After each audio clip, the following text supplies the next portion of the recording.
नमस्कार.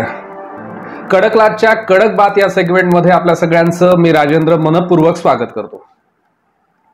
मित्र, आजच्या कडक बातमध्ये आपण चर्चा करणार आहोत अशा कडक व्यक्तीशी ज्यांचं नातं हे खरं तर अभिव्यक्तीशी आहे, आणि अभिव्यक्ती म्हणजे जे बोलण्यासाठी परखड आहेत, त्याच्यासाठी प्रसिद्ध आहेत, एक भूमिका घेऊन त्या भूमिकेवर ठाम राहणं याच्यासाठी त्यांचं विशेष नाव आहे, आणि जे नुकतेच मराठी साहित्य महामंडळाच्या अध्यक्षपदावरून सरांनी आत्ताच नुकतीच निवृत्ती घेतलेली आहे असे प्राचार्य कौतिकराव ठाले पाटील यांच्याशी आज आपण बोलणार आहोत, ज्यांना साहित्य व्यवहारातला शरद पवार असं मानलं जातं. सर जवळपास 34 वर्षाच्या कारकिर्दीनंतर काल परवा निवृत्त झालेत. अशा कौतिकराव ठाले पाटील यांच्याशी आज आपण चर्चा करणार आहोत. सर नमस्कार आणि कडकलाटमध्ये आपलं स्वागत आहे. नमस्कार सर. आता मी पाहतोय आपण आपला आजची वेशभूषा आणि इतर साहित्य संमेलन असतील किंवा कार्यक्रम असतील कोणतेही, तिथली वेशभूषा त्यात काही फारसा मला फरक वाटत नाही. इतके साहित्य संमेलन झालेत, आपण इतक्या कवी लेखकांना बोलवता, ज्यांनी कोट घातलेला असतो, ज्यांनी शबनम घातलेली असते, पण तुम्हाला असा मोह नाही झाला का की आपण कधीतरी कोट घालावा, शबनम घालावी? मला असं वाटतं की तुम्ही कपडे बदलले, वेगळ्या अवतारामध्ये लोकांच्या समोर जावं असं ज्यांना वाटतं ते अशा प्रकारचे प्रयोग करत असतात. मला असं नेहमीच वाटत आलेलं आहे की कपड्यांवर काही अवलंबून नाही. तुमचं व्यक्तिमत्व हे तुमच्या सहजपणानं बोलण्यातून, चालण्यातून, वागण्यातून, व्यवहारातून व्यक्त झालं पाहिजे. आणि म्हणून मी नेहमीच सर्वसाधारणपणे घरात जसा राहतो तसाच बाहेरही राहतो, व्यासपीठावरही राहतो, आणि सगळ्याच ठिकाणी साधारणपणे मी काही माझ्या कपड्यांमध्ये फारसा काही असा बदल करत नसतो, आणि त्याची मला गरज भासत नाही. बरं ठाले सर, आता आपण 34 वर्षाच्या कारकिर्दीनंतर साहित्य व्यवहारात निवृत्ती घेतलेली आहे. याच्यानंतर आपला सहभाग कसा असणार आहे साहित्य व्यवहारात? मला असं वाटतं की याच्यात थोडी गफलत होते. साहित्य व्यवहारातून निवृत्ती घेतली असं म्हणणं हे चुकीचं आहे असं मला स्वतःला वाटतं.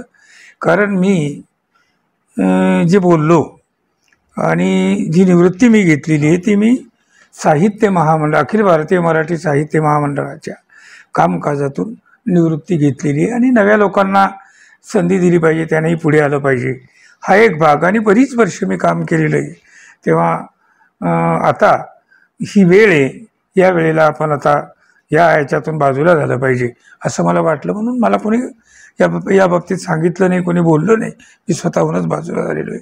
आणि पुन्हा साहित्य महामंडळामध्ये पदाधिकारी म्हणून, सभासद म्हणून काम करायचं नाही असं मी ठरवलं आहे. कोणी मला जर काही विचारलं, तिथं मला असं विचारण्यात सांगण्यात आलं की आम्ही तुम्हाला सोडणार नाही, आम्ही तुम्हाला वारंवार फोन करू, आम्ही तुमच्याकडून माहिती घेऊ, असं अनेकांनी मला तिथं सांगितलं. जे काम करणार आहेत, आपले नव्हे, बाहेरचे सुद्धा, इतर संस्थांच्या मधले सुद्धा. तर शेवटी तुमच्या अनुभवाचा फायदा, तुम्ही निवृत्ती घेतल्यामुळे तो थांबवावा असं नाही. तुमच्या अनुभवाचा जर कोणाला उपयोग होत असेल तर तो उपयोग आपण त्याला करू दिला पाहिजे. कोणी विचारलं तर आपल्या परीनं त्याला योग्य वाटेल तर तो सल्ला स्वीकारेल, योग्य वाटलं नाही तर तो सल्ला स्वीकारणार नाही, पण आपण तो दिला पाहिजे, दिला पाहिजे अशी माझी भूमिका आहे. कोणी विचारलं तर मी दे, नाही तर नाही देणार, होऊन देणार नाही, हे नक्की. सर, नुकतंच उदगीरचं साहित्य संमेलन झालंय, त्याच्याबद्दलचे काही प्रश्न आहेत. त्यातला जे काही ठराव घोषित केले, तर त्या ठरावामध्ये एक ठराव असा होता की राज्यपाल जे आहेत भगतसिंग कोश्यारी यांच्या निषेधाचा ठराव देखील तिथं झाला. त्याची थोडी पार्श्वभूमी पुण्यातली आहे. त्यांनी छत्रपती शिवाजी महाराजांबद्दल आणि फुले दाम्पत्यांबद्दलचं जे काही वक्तव्य केलं त्याचा निषेध साहित्य संमेलनाला बोलवण्यासाठीच तुमचा विरोध होता. त्याच्याबद्दल गंमत अशी आहे की जे ठराव केले ते ठराव जर आपण नीट वाचले तर कुठेही आम्ही राज्यपाल कोश्यारी असं कुठल्याही ठरावामध्ये म्हटलेलं नाही. ठराव हा तर विशिष्ट अशा प्रकारच्या त्या प्रवृत्तीबद्दल आहे, आणि त्या प्रवृत्तीबद्दल कोणी व्यक्ती तिथं असू शकते, त्या प्रवृत्तीची संबंधित आहे. मात्र दुसरा भाग त्यातला असा आहे की जो तुमच्या प्रश्नामध्ये अंतर्भूत नाही आहे, पण तुम्हाला ते अभिप्रेत आहे ते सांगतो. की उदगीर साहित्य संमेलनानं जी स्मरणिका काढली त्या स्मरणिकेमध्ये उदगीरच्या संबंधात एक लेख त्यांनी संमेलनाच्या निमित्तानं माझ्याकडून लिहून घेतला. त्या लेखामध्ये अनेक गोष्टी, उदगीर शहराचा इतिहास जवळजवळ रामदेवराव यादव यांच्यापर्यंत कसा जातो, जो इतिहासकाराने मांडलेला नाही आहे, पण मैकावतीच्या बकरीमध्ये तो आलेला आहे. तर तो त्याच्यामध्ये मी जवळजवळ पानभर मांडला. अनेक गोष्टी आजच्या कालपर्यंत मी त्यात मांडल्या. तुम्ही म्हणता तशी त्याला एक पार्श्वभूमी आहे की कार्यक्रम ठरवल्यानंतर साहित्य महामंडळानं ज्या बैठकीमध्ये ज्या समितीमध्ये स्वागत मंडळाचे 3 प्रतिनिधी असतात, काही आगंतुकपणे काही संस्थाचालकही तिथे येऊन बसलेले असतात, त्यांना काही फरक पडत नाही बसल्यामुळं. तिथं कार्यक्रम पत्रिका ठरत असताना किंवा ठरल्यानंतर जो कार्यक्रम त्या बैठकीत ठरलेला होता त्याच्या बाहेरचे मुद्दे साहित्य महामंडळाला प्रत्यक्ष न सांगता पुन्हा येऊ लागले. आणि आम्ही नंतरच्या दुसऱ्या बैठकीला आम्ही गेलो असताना जेव्हा तिथं औपचारिक अशा प्रकारची काय अंतिमता काय रूप आहे ते पाहताना चर्चा झाली, तेव्हा तो प्रश्न पुढे आलेला होता. तेव्हा त्याला मी विरोध केलेला होता. आणि विरोध करताना तुम्ही म्हणता त्याची 2-3 कारणंही मी दिलेली होती. एक तर ते महाराष्ट्राच्या संदर्भात ते घटनादत्त अशा प्रकारचं पद आहे, त्या पदाच्या अधिकारामध्ये ते त्या ठिकाणी येऊन बसलेले आहेत, त्याला आपला आक्षेप असण्याचं काही कारण नाही, माझाही नाही.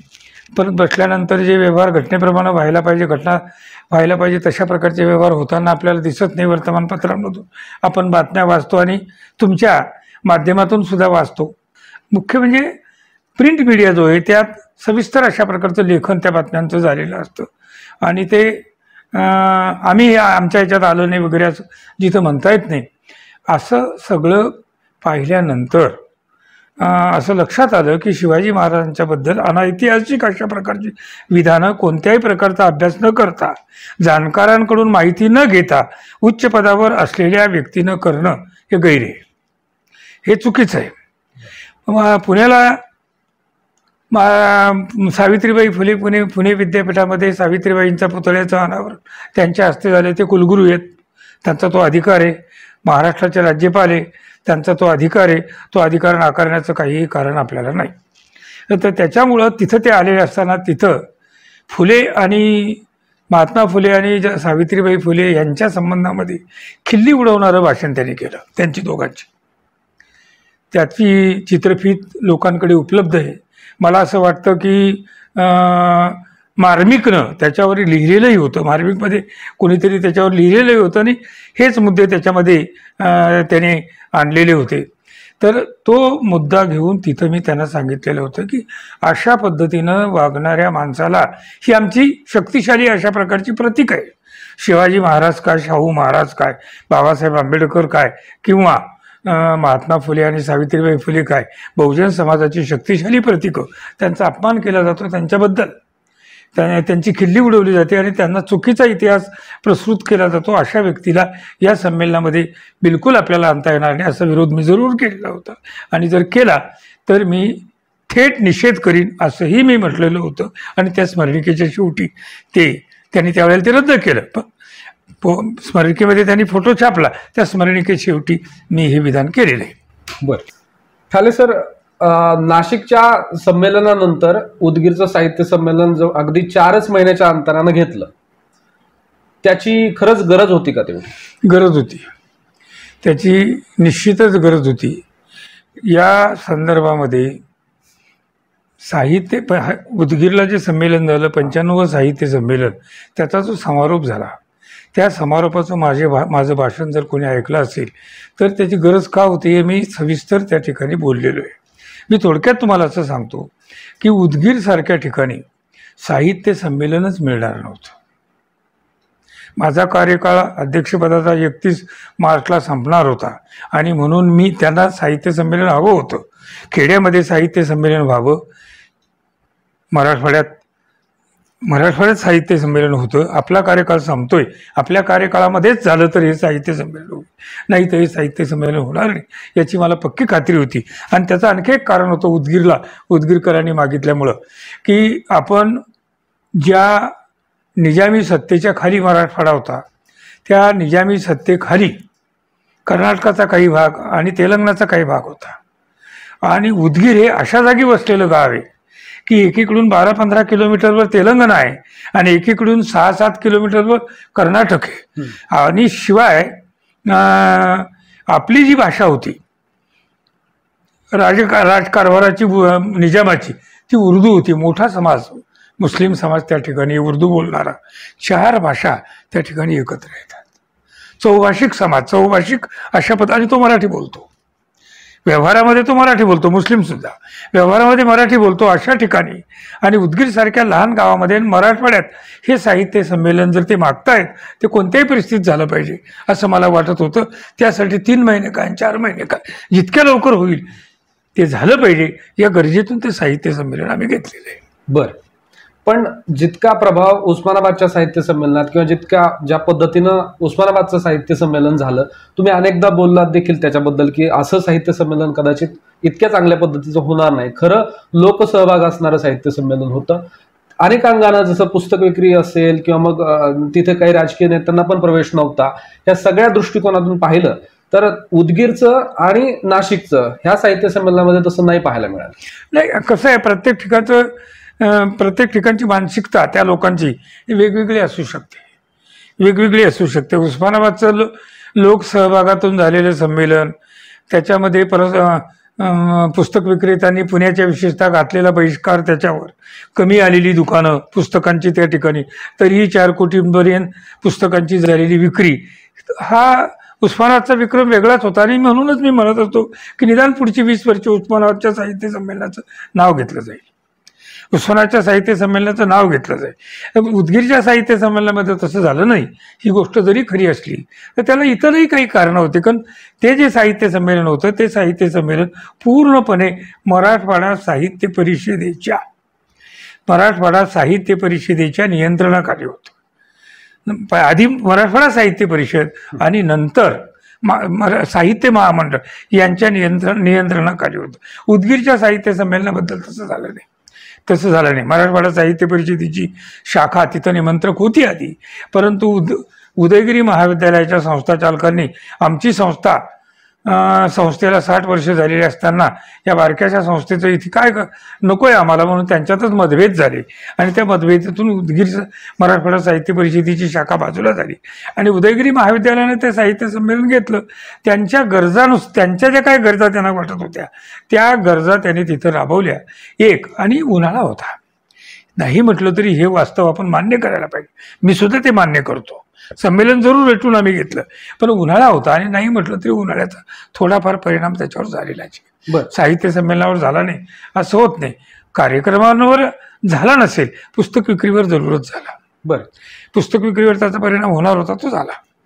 पण सर, बऱ्याचदा महामंडळ असं करतं की ठराव घेतं किंवा मग असा निकष ठरवला जातो की आपण आता राजकीय नेत्यांना प्रवेश द्यायचा नाही व्यासपीठावर.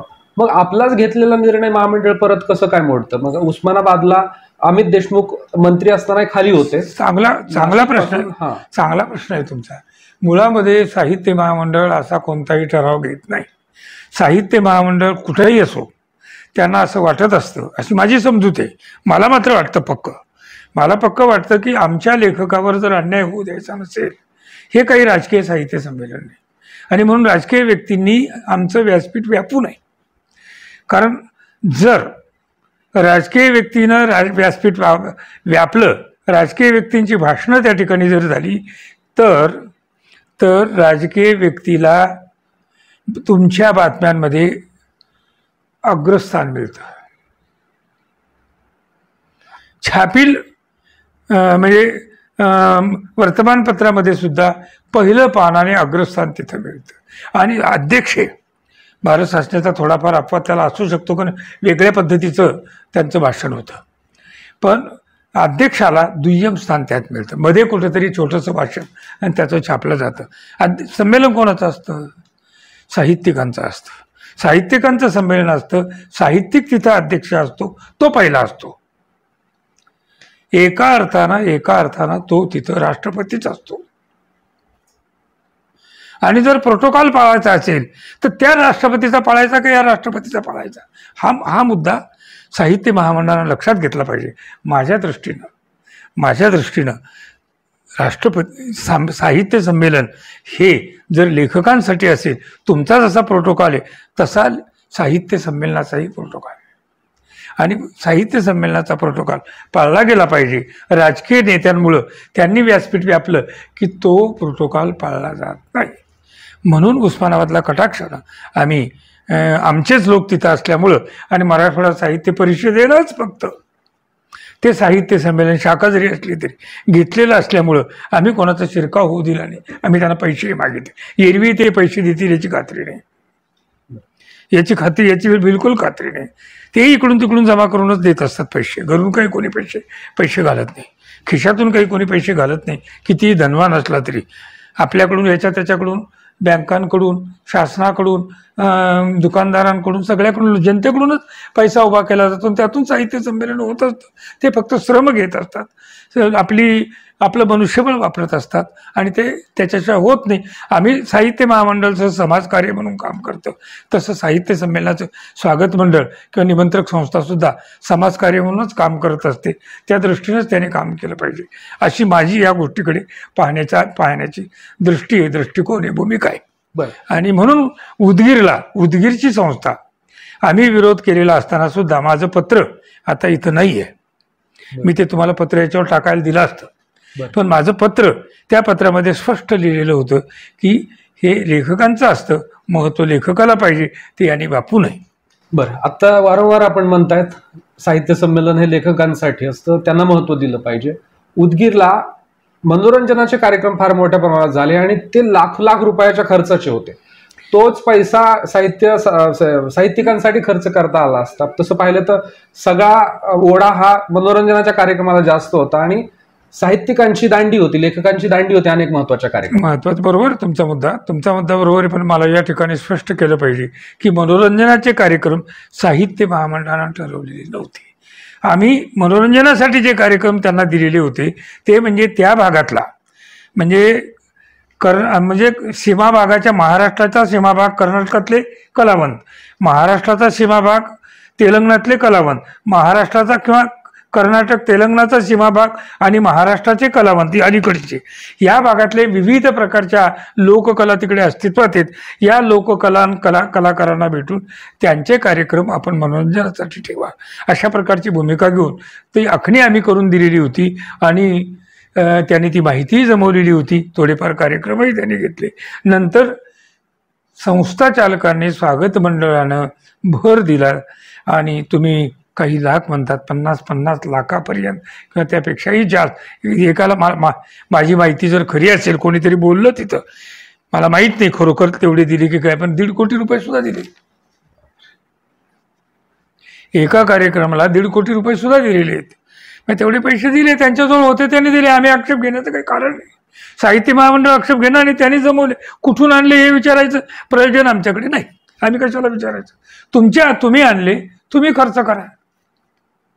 आम्ही फक्त एवढंच विचारू की शासनानं जे 50 लाख रुपये आमच्याकडे दिले, जे आम्ही तुम्हाला दिले, त्याचा हिशेब तेवढा तुम्ही आम्हाला द्या. बाकी तुम्ही कुठून आणले, किती खर्च केले, याच्याशी आम्हाला देणं गेलं नाही. मनोरंजनाच्या कार्यक्रमाचा अतिरेक झाला याबद्दल मी तुमच्याशी सहमत आहे. सर, आता तुम्ही 1.5 कोटी म्हणालात, 50 लाख रुपये म्हणालात. आपण जर माध्यमांच्या काही बातम्या अशा होत्या की पुस्तक विक्रेते जे होते उदगीरला, त्यांचे पुस्तक विकले नाही, जे छोटे मोठे होते जिल्हा स्तरावरचे प्रकाशन संस्था, त्यांचा विक्रीतून खर्चही निघाला नाही 2 दिवसाचा.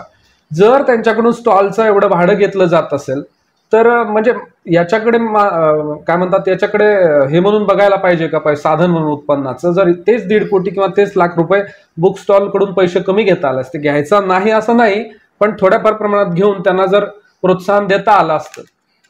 मला असं वाटतं की पुस्तक विक्रेते, प्रकाशक जे येतात ते स्वतःचा व्यवसाय करण्यासाठी येतात. आणि व्यवसायामध्ये जसा नफा मिळतो काही वेळेला, तसा तोटाही होत असतो. आणि तो तोटा त्यांनी स्वीकारला पाहिजे. आता राहिला मुद्दा की गाळ्याचं भाडं 6,500 रुपये त्यांच्याकडून घेतले, पण एक गाळा बांधायला किती पैसे लागतात हेही आपण लक्षात घेतलं पाहिजे. उन्हाळ्याच्या दिवसामध्ये जी व्यवस्था त्यांनी केलेली होती, ना नफा ना तोटा, ना नफा ना तोटा, या पातळीवर त्यांच्याशी व्यवहार करा, तेवढेच पैसे त्यांच्याशी घ्या. ते साहित्य महामंडळानं ठरवून दिलेले होते, त्यांनी ते ठरवलेले नव्हते, त्यांनी ते वाढवले नाही, हेही कबूल केलं पाहिजे. आमचा शब्द जो आहे तो शब्द त्यांनी तिथं राखलेला होता आणि माझ्या कल्पनेप्रमाणे त्याच्यामध्ये त्यांना काही नफा मिळाला असं मला वाटत नाही. आता पुस्तक विक्री झाली नाही तर साहित्य महामंडळ ज्यांची विक्री झाली नाही त्यांच्याकडून तर काही पुस्तकं विकत घेऊ शकत नाही, एक, किंवा संस्थाचालक सुद्धा ज्यांनी संमेलन घेतलं तेही विकत घेऊ शकत नाही. एखाद्याचं कॉलेज असेल, शाळा असेल तर थोडीफार घेता येईल, पण किती घेणार ते घेऊन सुद्धा? सगळ्यांचं समाधान ते करू शकत नाही, ते करू शकत नाही. पण विक्री झाली नाही हे जे सरसकट विधान केलं जातं याच्यात तथ्य आहे असं मला वाटत आहे. मी 1-2-3 लोकांना विचारलेले आहे, तुम्ही आपल्या बाबावांच्या मुलाला जाऊन विचारा, आपल्या शेजारीचे. ही मोठी आहे सर प्रकाशन संस्था, मोठी जरी असली, बघा, मोठी असली तर मोठी विक्री होईल, छोटी असली तर छोटी विक्री होईल. हे लहान मुलाची भूक कमी असते, मोठ्या माणसाची भूक जास्त असते, तो जास्त खाणार, लहान मुलं एवढंच खाणार ना, त्याचं पोट जेवढं तेवढं त्याला मिळालं पाहिजे अशी आपण अपेक्षा करूया. मी 1-2 लोकांना विचारलं तर मला असं कळलं की ज्यानं 2 गाळे घेतले होते, 1-2 विचारलं, 60-70 हजाराची त्यांची विक्री झालेली. शेवटी तुम्ही काय ठेवता दुकानामध्ये, पुस्तकाच्या दुकानामध्ये तुम्ही कोणत्या दर्जाची पुस्तकं ठेवता यावर चोखंद वाचक तिकडे जास्त जातात. सर, एका संमेलनासाठी शासनाकडून त्याला अनुदान म्हणूयात किंवा आणखी काही म्हणूयात, मदत म्हणूयात, किती मिळते एक साधारण? अनुदानच असतं ते. मदत म्हणजे अनुदान, अर्थसहाय्य करणं हे लोककल्याणकारी शासनाचं कर्तव्य आहे आणि आपलं सरकार, महाराष्ट्राचं सरकार आजपर्यंत तरी अशा प्रकारची मदत देत आलेलं आहे. साधारण आता सध्या या 2-3 वर्षांपासून, 4-5 वर्षांपासून साधारणपणे 50 लाख रुपये मदत केली जाते, गव्हर्नमेंट देतं आणि ते साहित्य महामंडळाच्या मार्फत देतं. म्हणून ते आम्हाला पक्क माहिती आहे. आम्ही त्यांना देतो पैसे, आम्ही त्यांना पैसे देतो आणि आम्ही त्यांना हिशेब विचारतो आणि तो हिशेब नंतर आम्ही संमत करतो. आता नाशिकला 3.5 कोटी लागले तर त्यांचे ऑडिट रिपोर्ट आमच्याकडे आले, पण आता वरचे पैसे त्यांनी आणले, त्यांनी जमा केले. काही लोकांनी, तिथल्या पत्रकारांनी फोन करून माझ्याकडे तक्रारी केली की त्यांनी इतके पैसे खर्च केले, इतके जमवले. मी असं म्हटलं की त्यात तुमचं काय बिघडलं, तुमचं नुकसान काय झालं त्याच्यात? तुमच्याकडून काही पैसे घेतले की त्यांनी 5-10 रुपये? नाही, त्यांनी कोणाकडून तरी पैसे जमा केले आणि त्यांनीच ते पैसे खर्च केले. जे जमा करतील त्यांना खर्च करण्याचा अधिकार आहे. त्यांनी कशावर केले? संमेलनावर केले असं त्यांचं म्हणणं आहे, तर आपण विश्वास ठेवा, नाही तर त्या ऑडिटरला जाऊन विचारा. तुम्ही एवढंच आपण करू शकतो. आपण प्रत्येक गोष्टीवर साहित्य महामंडळ झालं तरी नियंत्रण ठेवू शकत नाही, तशा प्रकारची अपेक्षा करणं हे चुकीचं आहे. बरं सर, मसापा तर्फे वेगवेगळे निर्णय घेतले जातात किंवा बऱ्याचदा काही, म्हणजे जे काही चांगले उपक्रम हाती घेतले जातात ते यशस्वी झाले की त्याचं श्रेय अर्थात मसापा घेतं, पण काही वेळेला टीकाही होते, तर ते तशी टीका झाल्यानंतर बऱ्याचदा संबंधित शाखेचा निर्णय होता किंवा संबंधित शाखेवर टाकून दिल्या जातं. असं होतं का? अशी चर्चा असते. असं होत नाही. मी एक गोष्ट तुम्हाला सांगतो की सार्वजनिक जीवन ते कोणत्याही प्रकारचं असो, राजकीय जीवन हे सुद्धा सामाजिक जीवन आहे, तर सार्वजनिक जीवन जो जगतो, सार्वजनिक संस्था जो चालवतो, त्याच्यावर विविध कारणानं काही माणसं टपलेली असतात. त्याचं मूळ कुठंतरी आपल्याला त्या ठिकाणी जाता आलं नाही, ज्या माध्यमातून तिथं पोचावं लागतं त्या माध्यमात शिरून जाण्याचा प्रयत्न करून अपयश आलं, जाता आलं नाही, म्हणून अशा पद्धतीची आणि ज्याला आपल्याला असं म्हणता येईल की नाराज झालेली, शत्रू पक्षात गेलेली अशा पद्धतीची माणसं ही टीका करत असतात. आणि ही टीका ती बरीचशी निखालस, त्याच्यापैकी बरीच 100% ते 90% ही टीका निखालसपणे खोटी असते. दुर्लक्ष करायचं अशा टीकेकडे, असे लोक असतात. आता आमच्या परभणीलाही आमचं वीर रघुनाथांच्या नावाचं एक सभागृह होतं जुनं, डॉक्टर रसाळ नरहर कुरुंदकर, भगवंतराव देशमुख, नरेंद्र चपळगावकर, आनंद भालेराव हे ज्या त्या काळामध्ये संस्था चालवत होते त्यांच्या काळातलं ते सभागृह होतं. तर ते सभागृह आणि त्यांच्याचबरोबर आणखी काही काम करणारे होते, तर त्यांच्याबरोबर काम करणाऱ्या एका माणसानं ते बळकावलं आणि त्याच्याशी संबंधित असलेले लोक आमच्यावर टीका करतात. त्याला काय करणार?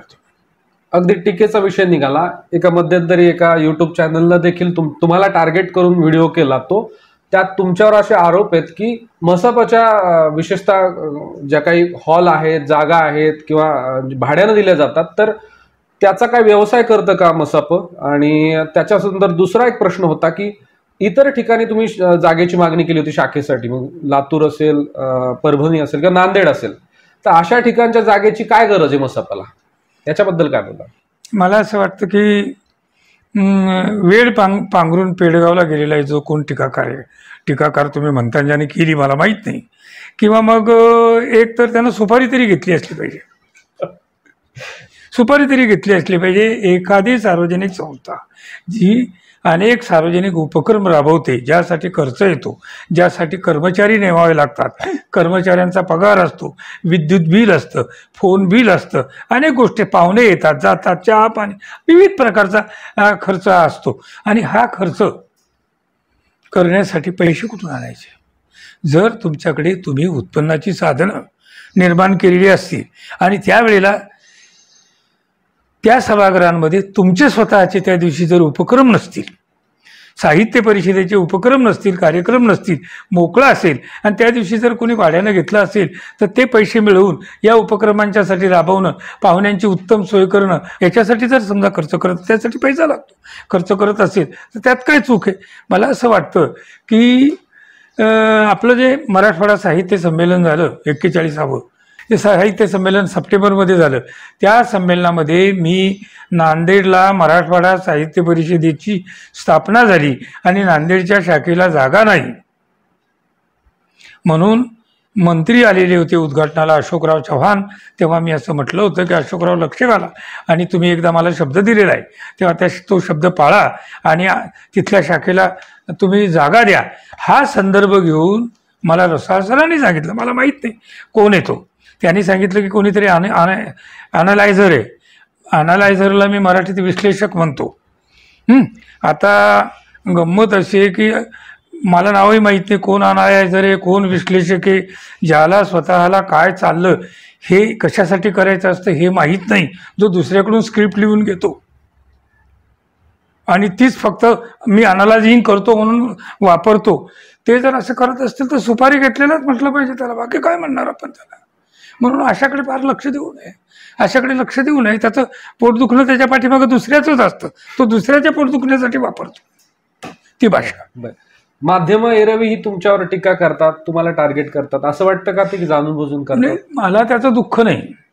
माध्यमांनी जर आपल्याकडून काही, आम्ही काम करताना आमच्याकडून काही चुका झाल्या असतील तर त्या टीका करून आमच्या निदर्शनास आणल्या पाहिजे, म्हणजे आम्हाला आमची पुढची कामं करताना थोडीशी दक्षता घेता येते. काही वेळेला ढिलाई येते कामामध्ये, कोणीतरी कार्यकर्ता असतो, काही वेळेला शिपाईच असतात, त्यांच्याकडूनच घडतं, एखाद्या वेळेस माझ्याकडूनही घडतं, काहीतरी इकडच्या तिकडे होऊ शकतं आणि ते धरून जर त्यांनी टीका केली असेल तर ती सकारात्मक म्हणूनच तिच्याकडे आपण पाहिलं पाहिजे आणि ती पाहूनही केलं पाहिजे. पण असंच होतं असं नाही, काही वेळेला जाणीवपूर्वक सुद्धा कुठंतरी तुम्हाला लक्ष करायचं म्हणून टीका केली जाते, त्यावेळेला वाईट वाटतं. याच्या पलीकडे त्याच्यावर काही बोलावं असं मला वाटत नाही, की वाईट वाटतं की असं असताना सुद्धा इतकं नीट काम आपण करत असताना आणि शून्यात होती साहित्य परिषद, तर ती साहित्य परिषद महाराष्ट्रातली आता पहिल्या क्रमांकाची साहित्य परिषद असं लोक बोलतात, मी बोलत नाही. एवढे उपक्रम आपल्याकडे होतात, इतरांच्या साहित्य परिषदेवर बोलण्याचा मला काय अधिकार आहे, मी त्याच्यावर बोलणार सुद्धा नाही. पण आपल्या साहित्य परिषदेमध्ये जे उपक्रम होतात गेल्या 25-30 वर्षामध्ये 25-30 मोठ्या मोठ्या विविध विषयांच्यावर चर्चासत्र घेतली. ज्या साहित्य परिषदेची साहित्य संमेलन बंद पडलेली होती, नियमित दरवर्षी साहित्य संमेलन होतं आणि ते जोकात होतं, नीटनेटकं साहित्य संमेलन होतं. ते आपल्या 10-12 मुलांनी यावर्षी उत्तम संमेलन आपल्याकडे घेऊन दाखवलं. मराठवाडा साहित्य परिषदेचं जे संमेलन आहे, 10-12 मुलं एकत्र आली आणि त्यांनी संमेलन घेऊन त्यांच्या पाठीशी उभं राहिलं पाहिजे, त्यांना बळ दिलं पाहिजे. ते बळ साहित्य परिषद त्यांना देते, मी त्यांना ते बळ देतो. त्यातून ते संमेलन झालं. आणि त्यावेळेला तुम्ही जो मूळ प्रश्न विचारलेला होता की कशा जागेची काय गरज, मग जागा नकोय तुम्हाला, तर नांदेडच्या लोकांनी नांदेडसाठी ती जागा मागितलेली होती. नांदेडच्या लोकांनी त्यांना कार्यक्रम घ्यायचा असेल तर काय औरंगाबादला यायचं का कार्यक्रम घेण्यासाठी? इथं घ्यायचा त्यांनी कार्यक्रम घेऊन, आणि ते सगळे कलावंत इथं आणायचे आणि इथल्या लोकांना, आणि मग तिथल्या रसिकांचं काय करायचं हे ज्यांना कळत नसेल त्यांना तुम्ही जर आणायला जर म्हणत असाल तर म्हणा, मला काहीच म्हणायचं. ठाले सर, 34 वर्षाची कारकीर्द आहे तुमची. तुम्ही 12 अखिल भारतीय मराठी साहित्य संमेलनं घेतलीत, त्याच्यानंतर 22 जवळपास मराठवाडा साहित्य संमेलनं घेतलीत, 9 महिला साहित्य लेखिकांची साहित्य संमेलनं घेतलीत, विश्व मराठी साहित्य संमेलन देखील 2 घेतलीत. त्यातलं एक विश्व साहित्य संमेलन तुम्ही अमेरिकेत भरवलं होतं, तेव्हा डॉक्टर गंगाधर पाणतावणे सरांना तुम्ही त्याचा अध्यक्ष, तेव्हा त्यांची निवड झाली होती. अशा व्यक्तीची निवड झाली होती खरं तर ती, की आंबेडकरांचा जो मानवमुक्तीचा, स्त्री मुक्तीचा विचार जो आहे, जो जगभरात गेला होता, खऱ्या अर्थानं ते विश्व साहित्य संमेलन होणार होतं. त्यावेळेला देखील माध्यमांनी त्याच्यानंतर तुमच्यावर टीका केली होती, त्याच्याबद्दल काय सांगा? मुळामध्ये माझं जे पुस्तक आहे दुसरं, मराठीची भाषिक आणि सांस्कृतिक स्थिती, या पुस्तकामध्ये याच्यावर मी लिहिलेलं आहे. पुस्तकाचं नाव चुकलं की काय पाहून घ्यावं लागेल, पण बहुतेक आहे असंच नाव आहे. तर त्याच्यात मी असं लिहिलेलं आहे की मराठवाडा साहित्य परिषद या 10-12 वर्षाचा कालखंड सोडून द्या तुम्ही, ही मुळामध्ये ग्रामीण साहित्य परिषद असल्यासारखे, नाव ग्रामीण नाही पण हे खेळच होतं औरंगाबाद, आणि बाकीची महानगरं होती. मुंबई मराठी साहित्य संघ, महाराष्ट्र साहित्य परिषद पुणे, विदर्भ साहित्य संघ नागपूर, ह्या ज्या संस्था आहेत ह्या नागर संस्था होत्या, शहरी भागातल्या संस्था होत्या, आणि ही ग्रामीण होती. आणि ग्रामीण आजही जिला ग्रामीण तो चिकटू नये अशा प्रकारचा खेड्यातून आलेली व्यक्ती या साहित्य संस्थेचा अध्यक्ष आहे, आणि तो त्या संस्थेचा अध्यक्ष म्हणून साहित्य महामंडळाचा अध्यक्ष आहे. जो विचार आम्हाला सुचला नाही किंवा विचार सुचला तरी आमच्याकडून अंमलात आला नाही, आम्ही ते करू शकलो नाही, अशी व्यक्ती हे साहित्य संमेलन घेऊ पाहते अमेरिकेसारख्या ठिकाणी. हेच काहींना पचलं नाही, त्यांना पचवता आलं नाही, त्यांना पचवता आलं नाही, आणि म्हणून त्यांनी जोरदार टीका सुरू केली. संस्थांनी बहिष्कार घातला होता, काही वर्तमानपत्रांनी बहिष्कार घातला. आपल्या वर्तमानपत्रांनी जहरी टीका केली होती, लेखकांनी सुद्धा जहरी टीका केली होती, पाणतावणे सुद्धा त्यात सामील होते. त्याच्यात मजूर पत्र आहे, पाणतावणे सुद्धा त्यामध्ये सामील होते. पण एकदा निर्णय घेतला, बहुमतानं निर्णय घेतलेला, 10-8, 18 सभासद बैठकीला हजर होते, 8 जण विरोधात होते, 2 संस्था आणि 2 सभासद हे विरोधात होते, आणि 10 जणांनी हा निर्णय घेतला. आणि एकदा निर्णय झाल्यानंतर हा निर्णय शेवटाच न्यायचा, हे संमेलन घेऊन दाखवायचं. कारण इथल्या मराठी समाजाला दरवर्षी महाराष्ट्रात आणि महाराष्ट्राच्या बाहेर, त्यावेळीची स्थिती मी तुम्हाला सांगतो, आता वाढली असेल, त्यावेळीची स्थिती सांगतो की किमान 50 साहित्य संमेलन येत होतात. प्रत्येकाची विभागीय साहित्य संमेलन होतात. विदर्भ साहित्य संघाचं, मराठवाडा साहित्य परिषदेचं, मुंबईत होतं, महाराष्ट्र साहित्य परिषदेचं पश्चिम महाराष्ट्रामध्ये संमेलन होतं, कोकण मराठी साहित्य परिषदेचं होतं, दक्षिण महाराष्ट्र साहित्य परिषदेचं होतं, खानदेश साहित्य संघाचं साहित्य परिषदेचं संमेलन होतं, पुन्हा जिल्हा संमेलनं होतात, बारकी होतात, अस्मितादर्श मेळावा म्हणजे संमेलनच होतं, आणखी कुठलं तरी ग्रामीण साहित्य संमेलन होतं, कितीतरी साहित्य संमेलन होतं. म्हणजे इथल्या मराठी रसिकांना, इथल्या वाङ्मयप्रेमींना संमेलनं उपलब्ध आहेत. अमेरिकेत मागितलेलं साहित्य संमेलन हे अमेरिकन समाजानं मागितलेलं नव्हतं, हे अमेरिकेमध्ये राहत असलेल्या मराठी समाजानं मागितलेलं साहित्य संमेलन होतं. ते वंचित होते. ते वंचित होते. त्यांनी मागणी केली, 2 कारणं होती. त्यांना महाराष्ट्राशी जोडून राहायचं होतं आणि हा जो प्रवाह आहे 60-70 पासून तुटलेला तिकडे गेल्यानंतर त्याच्याशी त्यांना जोडून घ्यायचं होतं. पाहायचं होतं की मराठी वाङ्मय कुठपर्यंत आलेलं आहे. ह्याच्यासाठी त्यांना साहित्य संमेलन हवं होतं. ती नस मी पकडली आणि ती नस पकडून आपल्याला यांना साहित्य संमेलन द्यायचे. ते मागतायत, त्यांना कोणत्या कारणास्तव तुम्ही ते नाकारणार आहात असा माझा प्रश्न होता. मग इथल्या रसिकांचं काय? दिल्लीला जेव्हा 54 मध्ये साहित्य संमेलन झालं तेव्हा दिल्ली हे आजच्या अमेरिकेसारखंच तुम्हाला जाणं अवघड होतं, अशी परिस्थिती होती 54 मध्ये जेव्हा साहित्य संमेलन दिल्लीला झालं, ज्याचं उद्घाटन पंतप्रधान पंडित नेहरू यांनी केलेलं होतं. 54 मध्ये जी स्थिती तिथं होती तशी स्थिती आता निर्माण झालेली होती अमेरिकेची. माझ्या लहानपणी औरंगाबादला शिकायला येणं आणि आता अमेरिकेला शिकायला जाणं सारखं आहे. माझ्यासारखं आहे. आजचा मुलगा हा अमेरिकेला शिकायला जाऊ शकतो, लंडनला शिकायला जाऊ शकतो. आमच्या काळातला मुलगा पण लहानपणी असताना आम्ही इथं शिकायला येऊ शकत नव्हतो. शेजारच्या गावात सुद्धा आम्हाला जाता येणं मुश्किल होतं. समाजात त्या परिस्थितीचं त्यावेळेच्या आकलन जर आपण केलं, परिस्थिती जर लक्षात घेतली आणि यावेळेची परिस्थिती लक्षात घेतली तर त्यांनी मागितलेलं संमेलन, कारण हे सगळे शिकलेले लोक तिकडे गेलेले होते, यांनी काहीतरी वाचलेलं होतं आणि पुढेही आपल्या इथं संमेलन व्हावं, आपल्या लहान मुलांना, आपल्या तरुण मुलांना कुठंतरी आपल्या भाषेची ओळख करून द्यावी. परक्या ठिकाणी ते राहत होते आणि म्हणून ते संमेलन त्यांना द्यावं दिलेलं होतं. प्रचंड टीका झाली माझ्यावर. एक बातमी एका वर्तमानपत्रामध्ये एक अक्षरही न बदलता तीनदा छापली गेली. लोकसत्तेनं छापली होती, लोकसत्तेनं ती बातमी छापलेली होती. अनेक जण, एक माणूस तेच पुन्हा बोलत होता, मधु मंगेश कर्णिकसारखा, उत्तम कांबळेसारखं नवं महामंडळ स्थापन करू अशी भाषा करत होते. कुठे ते महामंडळ? शेवटी 2-3 वर्षानंतर उत्तम कांबळे आमच्या जवळच आले की मला या संमेलनाचा अध्यक्ष व्हायचंय, म्हणून मी लेख लिहिला या नव्या पुस्तकामध्ये. या पुस्तकामध्ये जो एक नवा लेख जो आलेला आहे तोच लेख आहे की मग पुन्हा तुम्ही नवं महामंडळ स्थापन करणं होते, नेमकं झालं काय? तिकडे अध्यक्ष व्हायचं ना, इकडे कसं काय आले तुम्ही, असा प्रश्न. तर हे लोक टीका करणं फार सोपं असतं. टीका विध्वंस करणं हे फार सोपं असतं, टीका करणं फार सोपं असतं. काम करणं अवघड असतं, रचना करणं अवघड असतं. आम्ही रचना करत होतो आणि म्हणून टीका सहन केली. कारण टीका सहन केली. कालांतरानं त्यांना कळलं संमेलन उत्तम झालं. प्रवीण बर्दापूरकरला निमंत्रित म्हणून आम्ही नेलं होतं.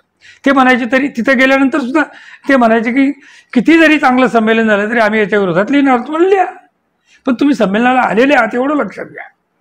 संमेलनाला, महामंडळानं आयोजित केलेल्या साहित्य संमेलनाला तुम्ही आलात हे आम्हाला पुरेसं आहे. तुम्ही कुशाला आमच्या विरुद्ध लिहा, काही बिघडत नाही त्यांना काही बिघडत नाही. पण संमेलन तुम्ही पाहिलं, चांगलं झालं हे तुम्हाला माहिती आहे.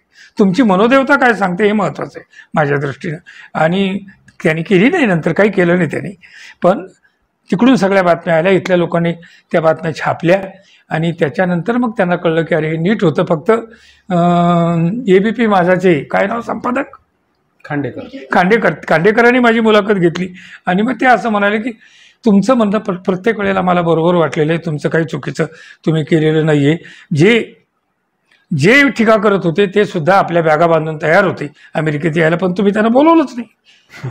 विश्व मराठी साहित्य संमेलनाची घोषणा केली त्यावेळेला एकदम स्फोट झाला आणि सगळीकडून टीकेचा भडीमार माझ्यावर सुरू झाला. त्यामध्ये केवळ पत्रकारच नव्हते, वाहिन्या आणि पत्रकार म्हणजे प्रिंट मीडियाचे, तर लेखक, ज्याला काही कळत नाही असे लोक सुद्धा टीका करत होते. काहीच समजत नाही, वाङ्मय कशाला म्हणतात हे माहीत नाही, तर ते लोक सुद्धा टीका करत होते. कोणी टीका करत होतं, आमचे नाराज झालेले कार्यकर्ते पण टीका करत होते. आणि ती टीका 1 दिवस, 2 दिवस, 3 दिवस, 8 दिवस अशी चालली नाही, ती 3 महिने चालली. मग मी सांगितलं त्याप्रमाणे उत्तम कांबळे, मधु मंगेश कर्णिक यांनी तर जवळजवळ ते त्याचं हेच घातलेलं होतं. रोज टीका ती यायची. पांतावणीने सुद्धा सकाळमध्ये टीका केलेली होती, म्हणजे विरोधी भूमिका घेतलेली होती, त्याची बातमी आहे माझ्याकडे. हे सगळं घडत असताना हळूहळू काही दिवस गेले आणि मग अध्यक्ष निवडीची बैठक, अध्यक्ष निवडायचं आहे हिची बैठक जेव्हा मुंबईला बोलावली त्याच्या आधी मी थोडा विचार केला की अध्यक्ष कोणाला करायचं, आणि माझ्यासमोर 2 नावं आली. ही 2 नावंच या टीकेला फक्त थांबवू शकतात असं मला वाटलं. पाहिजे तर तुम्ही थोडंफार याच्यात मी थोडंसं राजकारण केलं असं म्हणायला हरकत नाही. पत्रकारांशी किंवा टीकाकार जे होते त्या टीकाकारांशी 2 नावं काढली. त्यात एक नाव होतं महानोरांचं आणि दुसरं नाव होतं पानतावण्यांचं. ह्या 2 नावातून मला तर एक नाव नक्की करायचं होतं बैठकीत मांडण्यासाठी. आणि मग माझ्या मनामध्ये विचार आला की 2 पद्धतीनं हे नाव फार उपयुक्त अशा प्रकारचं नाव आहे आणि हेच अध्यक्ष झाले पाहिजे. पहिली गोष्ट, ज्या देशामध्ये आपण साहित्य संमेलन जाऊन घेतो त्या देशामध्ये या जातकुळीचे नसले तरी यांच्यासारखा त्रास होणारे असा निग्रो समाज आहे, निग्रो साहित्य आहे.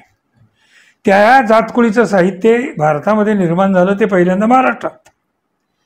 ते दलित साहित्य आणि त्या दलित साहित्याचे प्रवक्ते आहेत पानतावणे. आणि म्हणून हा प्रवक्ता जर तिथं अध्यक्ष झाला तर ते सुसंगत असं होईल असं मला वाटलं. हा एक विचार माझ्या मनामध्ये आला. आणि दुसरा मनामध्ये माझा विचार असा आला की जो वर्ग संबंध टीका करण्यासाठी माझ्यावर तुटून पडलेला होता, पानतावण्यानं जर अध्यक्ष केलं तर यांची लेखणी दुसऱ्या दिवशी बंद होईल. त्याला वेगळा संदर्भ होता. त्याला आपल्या समाजामध्ये, भारतीय समाजामध्ये किंवा महाराष्ट्रीय समाजामध्ये कोणता संदर्भ असू शकतो हे तुमच्या लक्षात येऊ शकतं की याला थोडासा जाती अशा प्रकारचा संदर्भ होता. कारण टीका करणारे एका विशिष्ट वर्गातलेच जास्त होते आणि दुसऱ्याच त्यांना नको असलेल्या वर्गातलं नाव मी अध्यक्ष म्हणून पुढे करू इच्छित होतो. पानतावण्यांचं नाव काढल्याबरोबर आमच्या बैठकीमध्ये सगळ्यांनी उत्स्फूर्तपणानं असं सांगितलं की हे योग्य नाव आहे. उद्या टीका बंद होईल, तुमच्यावरची टीका उद्या बंद होईल किंवा महामंडळावरची टीका उद्या बंद होईल. आणि त्या नावाचं एकमतानं ते मान्य झालं. मी ते जाहीर केलं की दुसऱ्या दिवसापासून जी वर्तमानपत्र माझ्या विरोधात जीव तोडून लिहित होती त्यांनी हळूहळू माघार घ्यायला सुरुवात केली. अग्रलेखातून ती माघार त्यांनी घेतली. सगळीच वर्तमानपत्र त्याच्यामध्ये होती. आणि मग कौतिकराव ठाले पाटील या नावाच्या ऐवजी महामंडळाचे अध्यक्ष असा शब्दप्रयोग चालला. आणि मग हळूहळू ती टीका कमी झाली. 5-7 दिवसामध्ये जवळजवळ ती टीका संपल्यात जमा झाली. थोडीफार होत होती, ती सहन करण्यासारखी होती. आणि म्हणून पानतावणे अध्यक्ष झाले. त्या संमेलनाला तेच योग्य होते आणि उत्तम अशा प्रकारचं संमेलन ते झालं. आणि उत्तम अशा प्रकारचं भाषण, ज्या विश्व मराठी साहित्य संमेलनाला जशा पद्धतीचं भाषण पाहिजे होतं तशा पद्धतीचं भाषण त्याने त्या ठिकाणी केलं. आणि ते संमेलन अखिल भारतीय मराठी साहित्य संमेलनापेक्षा कितीतरी चांगलं आणि मोठ्या गर्दीचं, अमेरिकेच्या मानानं मोठ्या गर्दीचं 1200 खुर्च्यांचं सभागृह त्यांनी केलेलं होतं. 1200 खुर्च्यांपैकी $150 त्यांनी त्यांच्याकडून घेतलेले होते. तर एकही खुर्ची रिकामी नव्हती. नाशिकची एक खासदार असलेल्या डॉक्टरांची मुलगी तिथे शिकायला होती. तिनं थोडी ओळख काढून माझ्यापर्यंत आली. तिला जागाच नव्हती. $150 भरलेलं नव्हतं आणि जागा पण नव्हती. आणि तिला बसायचं होतं. मोठी संस्था आहे त्यांची, मराठा शिक्षण संस्था. तर त्यांचा प्राध्यापक आलेले होते. ते आले आणि त्यांनी सांगितलं की डॉक्टर वसंतराव पवार यांच्या मुलीला बसवायची काहीतरी व्यवस्था करा. आणि मग मी विनंती करून तिथल्या त्या मालकाला की आम्हाला एक फोल्डिंगची खुर्ची टाकून दे. आणि मग तिला बसण्याची व्यवस्था केली. इथे एवढी गर्दी होती. सिंधुताई सपकाळला सगळ्यांचा विरोध असताना मी घेऊन गेलो तिथं. आणि सिंधुताई सपकाळांना प्रचंड प्रतिसाद मिळाला तिथं. निधी पण मिळाला मोठ्या प्रमाणामध्ये तिथं. पानतावण्यांच्या खालोखाल ते संमेलन त्यांनीही गाजवलं. खरं म्हणजे आपल्या प्रत्येक लेखकांना गाजवलं. बोराडेही आलेले होते. बोराडेने त्यांची सुप्रसिद्ध कथा म्हैस ही तिथं सांगितली. बोराडे होते, अरुणा ढेरे होते, दमा बिराजदार अध्यक्ष होते. काही लोक आलेले, मोठे लेखकसुद्धा त्या संमेलनाला आलेले होते. आणि मग ज्यांनी बहिष्कार घातला त्यांना काय वाटलं असावं याचा अंदाज आपण करू शकता. ठाले सर, असं असतानाही तुमचं कौतुकही एका अंगाने साहित्यिकांनी केलंय, लेखकांनी केलंय. तुमच्या खमक्या स्वभावाबद्दल फार बोललंही जातं. नांदेडचे प्राध्यापक पी विठ्ठल आहेत, त्यांनी आता काल परवा एक लेख लिहिला, ठाले पाटील झुकेगा नाही, असं पुष्पा स्टाईलनं तो लेख लिहिला. त्यात त्यांनी अनुभव लिहिले. तो प्रचंड व्हायरल झाला लेख. त्याच्यात त्यांनी तुमच्या काही गुणांचं, म्हणजे सगळ्याच गुणांचं कौतुक केलं. त्यात तुमचं तटस्थपणा असेल, तुमची इमानदारी असेल, तुम्ही अगदी पैशा वाचवण्याचा कसा प्रयत्न करता याच्याबद्दलही लिहिलंय. त्यांनीही असं म्हटलं की टीका होते, तुम्हाला माध्यमांकडून टार्गेट केलं जातं. नाही काय सद्भावना आहे त्याची, असंच याच्यावर मला म्हणता येईल, किंवा सद्भावना आहे. काम आता मी जवळजवळ 34 वर्षांपासून करतो. 2 पिढ्यांनी माझं काम केलेलं, आधीच्या पिढीनेही माझं काम पाहिलं. काहींना मान्य होईल, काहीला होणार नाही, काही ज्यांना मान्य होत नाही त्याच्यामध्ये वेगळी कारणं आहेत, म्हणजे कामाच्या बाहेरची, त्याच्यानंतर वाङ्मयाच्या बाहेरची, अशी थोडीशी वेगळी कारणं आहेत जी त्याच्यावर आपण चर्चा न करणं अधिक चांगलं. पण त्याची सद्भावना आहे. आणि माझं असं स्वतःचं एक मत, एक धोरण आहे. मी एका कॉलेजचा, खरं म्हणजे 2 कॉलेजचा, आणि या संस्थेचा सुद्धा मी माझ्याकडे 22 महिने मी अध्यक्ष होतो मराठवाडा शिक्षण प्रसारक मंडळाचा. कोर्टाने मला नियुक्त केलं होतं, कोर्टाने त्यांचं भांडण चालल्यानंतर. तर एक भूमिका अशी पहिल्यापासून जडणघडण, की आईवडिलांचे संस्कार असतील, काय असेल मला माहीत नाही, पण एक भूमिका अशी आहे की सार्वजनिक ठिकाणी तुम्ही जेव्हा काम करता तेव्हा तुम्ही अधिक काटेकोर असलं पाहिजे. तुम्ही खर्च करा, खर्च करायला अडचण नाही, खर्च करा तुम्ही, पण पैसे इकडे तिकडे जाणार नाही, त्याची इकडे तिकडे जाणार नाही, याच्या संबंधातली तुम्ही दक्षता घेतली पाहिजे. त्या अनुषंगानं त्यानं लिहिलं असेल तर त्याची माझ्याबद्दलची सद्भावना म्हणून मी त्या गोष्टीकडे पाहतो. आणि काम जे हातात घेतलेलं काम आपण निष्ठेनं केलं पाहिजे, अशी माझी आधीपासूनच भूमिका होती. मला माझ्यासमोर गुरुवारी डॉक्टर सुधीर रसाळ यांचा आदर्श, त्यांनीच मला साहित्य परिषदेत हाताला धरून आणलं. कारण जेव्हा साहित्य परिषद हे 88च्या आधी 1.5 वर्ष जवळपास ठप्प होती, कुलूप असल्यासारखंच तिला होतं, तेव्हा आता ही साहित्य परिषद एवढं सगळं आहे तर आपल्याला हे नीट चालवली पाहिजे. तुम्ही साहित्य परिषदेत या आणि तुम्ही सेक्रेटरी वगैरे व्हा, पण हे साहित्य परिषद अशा पद्धतीनं राहणं काही चांगली गोष्ट नाही, निष्क्रिय राहणं ही काही चांगली गोष्ट नाही, असं सरांनी मला सांगून मला सरांनी हाताला धरून आणलं. त्यांचे आदर्श माझ्यासमोर ते अतिशय काटेकोरपणानं सगळ्या ठिकाणी वागतात. त्यांचा काटेकोरपणा हा आम्ही पाहिलेला आहे. आणि आम्ही मुळातही होतो, आईबापांची शिकवणही तशा प्रकारची होती. पण त्याच्यामध्ये तिसरे रसाळ सर हे आमचे गुरु आहेत. आणि त्यांनी जे सांगितलं, त्यांनी जी अपेक्षा केली ती अपेक्षा आपल्या हातून पूर्ण झाली पाहिजे. आणि त्यात इकडे तिकडे निदान जाणीवपूर्वक इकडे तिकडे कोणती गोष्ट होऊ नये. नकळत झाली गोष्ट तर ती समजू शकतो, आपल्याला सांगता येतं त्यांना की झाली ती गोष्ट झाली. आणि चुका जेव्हा तुम्ही काम करता, मोठ्या प्रमाणात तुम्ही जेव्हा काम करता त्याच्या हातून एखाद दुसरी चूक होते. बरं, आता कामच करत नाही म्हटल्यानंतर ही मुलगी काही काम करत नाही, बसलेली आहे तिथं, त्याच्याकडून चूकच होणार नाही. आणि ती कसं ती म्हणेल मी कोणतीच चूक केली, तू काही केलेलंच नाही, तू चूक कशी होईल नाही का. जो काम करतो त्याच्याकडून चूक होऊ शकते. आणि चूक झाली तर आपण ज्यांच्याबद्दल आपल्याला आदर आहे, ज्यांचा आपल्याला धाक वाटतो, त्यांना आपण सांगू शकतो की हो मी करताना माझ्याकडून झाली. आणि ते क्षमाशील असतात किंवा समजूतदारपणा त्यांच्या ठिकाणी असतात, ते समजून घेऊ शकतात. आम्हाला फक्त मला व्यक्तिगत पातळीवर माझ्यापुरतंच बोलायचं तर सरांच्याच बद्दल मला आदर होता. आणि त्यांचाच कुठेतरी असा धाक वाटायचा की सरांना आपली चूक कुठेतरी आपल्याकडून चूक झाली असं वाटू नये, म्हणून मी त्याची काळजी घेत होतो ना. संस्कारही तशाच प्रकारचे होते. पण ते एक वातावरण मी साहित्य परिषदेमध्ये किंवा साहित्य महामंडळामध्ये निर्माण करण्याचा प्रयत्न केला. तुमच्याजवळ पैसे तुम्ही खर्च करा, 10 रुपये खर्च करायचे तर तुम्ही 15 रुपये खर्च करा, पण त्याच्यात कामही 15 रुपयाचं दिसलं पाहिजे. 15 रुपयाचं काम सुद्धा तिथं ते दिसलं पाहिजे. 10 रुपयाचं काम आहे ना, 11 रुपये खर्च झाले चालू शकेल, 15 रुपये खर्च झाले चालणार नाही. 10 रुपयाच्या कामाला 11 रुपये खर्च झाले तर हे चालू शकतं, पण 10 रुपयाच्या कामाला 15 रुपये खर्च झाले चालू शकत. कारण तुम्हाला विचारतात, कारण तो तुमचा पैसा नाही, तो लोकांचा पैसा आहे, कोणत्याही कारणानं जमा झालेला. तुम्ही जरी जमा केलेले असले तरी सुद्धा, आम्ही जमा केलेले असले तरी सुद्धा सार्वजनिक संस्था आहे. आणि सार्वजनिक संस्थेमध्ये जमा झालेलं जे असेल ते लोकांचं आहे. आणि तुम्ही तिथं काम करता, तुम्ही त्या ठिकाणच्या एका अर्थानं रखवालदार आहात असं म्हणा. तुमच्या हातात सूत्र आहे सांभाळण्याची, ती तुम्ही सांभाळा, चांगल्या पद्धतीने तुम्ही सांभाळली पाहिजे. आणि म्हणून त्यांनी त्या शुभेच्छा व्यक्त केल्या, अनेकांच्या आल्या मला, तुम्ही सोडू नका वगैरे, निदान साहित्य परिषद सोडू नका. पण मी माझ्या याच्यामध्ये मी साहित्य महामंडळातून निवृत्त होतो असंच म्हटलं. साहित्य परिषदेसंदर्भातलाच प्रश्न विचारायचा सर मला. साहित्य परिषद जीवनगौरव पुरस्कार देतं जवळपास प्रत्येक वर्षी, आणि परिषदेच्या कामकाजामध्ये ज्याचं योगदान ज्या साहित्यिकाचं लेखकाचं आहे त्यांना तो दिला जातो. ज्यांचं योगदान नाही मात्र ते या परिसरातले मोठे लेखक आहेत, ज्येष्ठ लेखक आहेत, अशांना द्यायला काय हरकत आहे? हरकत काहीच नाही. पण जोपर्यंत साहित्य परिषदेला योगदान दिलेले लोक आहेत आणि त्यांचं साहित्य क्षेत्रात दिसणारं आणि न दिसणारं, काही कामं अशी असतात की ती दिसत नाही, आणि काही कामं दिसतात. हे 10 पुस्तकं आहेत, एखाद्याचं नसतं पण त्यांनी भरपूर केलेलं असतं. तर तेव्हा तसे लोक जेव्हा तुमच्या समोर असतील आणि त्यांनी मोठं योगदान दिलेलं असेल तर त्यांचा विचार तुम्ही आधी केला पाहिजे आणि नंतर दुसऱ्यांचा विचार केला पाहिजे. म्हणजे त्यांना द्यायचं नाही असं नाही आहे, त्यांना मिळणारच, आज ना उद्या तो त्यांना मिळेलच.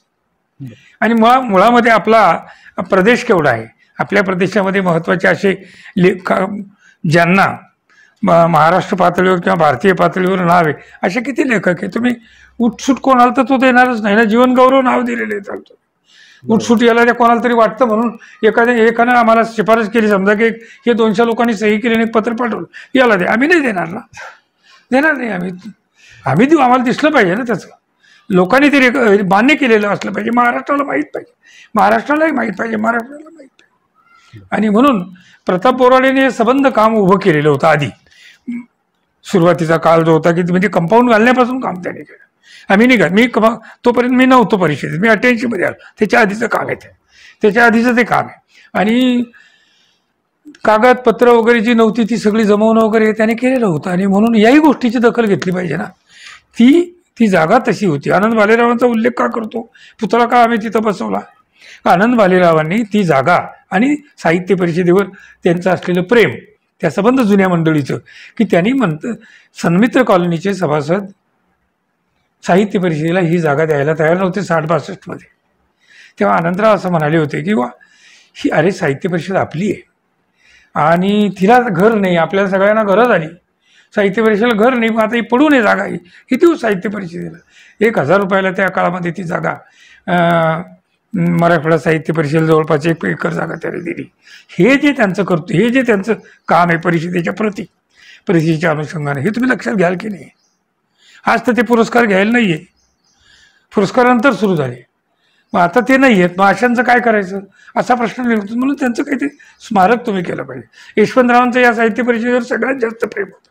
साहित्य परिषदा सगळीकडे होत्या, सगळीकडे साहित्य परिषदा होत्या, पण जवळजवळ 650-700 वर्षे हा जो भूभाग आहे, हा भूभाग मुसलमानांच्या ताब्यात होता, परक्यांच्या ताब्यात होता, उर्दू यांच्यावर लादलेली होती. यांच्या संस्कृतीपासून, भाषेपासून तोडण्याचा यांना प्रयत्न झाला आणि हे लोक टिकून राहिले, यांची सचेवलपट झाली आणि म्हणून यांना मदत केली पाहिजे, हा एक दृष्टिकोन होता. आणि आणखी महाराष्ट्रासाठी सुद्धा त्यांनी जे काही कामं केली होती ते सगळं आम्ही लक्षात घेतलं आणि ते लक्षात घेऊन यशवंतरावांचं नाव दिलं.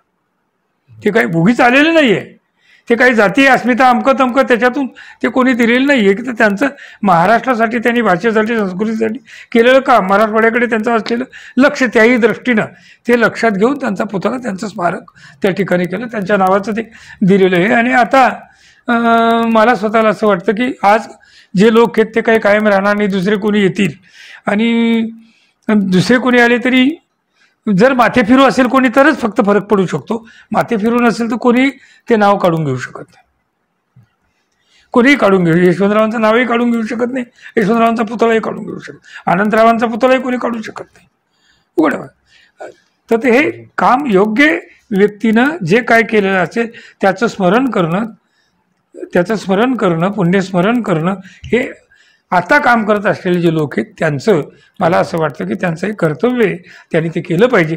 त्या लोकांच्या संबंधामध्ये कृतज्ञता असली पाहिजे. आणि म्हणून पोहनेरकरांनी काही कामं त्या काळामध्ये केली म्हणून त्यांच्या नावानं आपण व्याख्यानमाला घेतो, त्यांच्या नावाची व्याख्यानमाला आपण घेतो. यांची ज्यांच्या नावाचं आपलं सभागृह आहे नांदापूरकरांचं सभागृह आहे, त्यांची व्याख्यानमाला आहे. असं सगळ्यांच्या बाबतीत आपण करतो. काही राहिलेले आहे ते केलं जाईल, उद्या केलं जाणार नाही असं आहेत काही योजना. सर, एवढी मोठी कारकीर्द आहे आपली, इतके कामं केलेत, संमेलनं घेतलेत, समाधानी आहात का तुम्ही?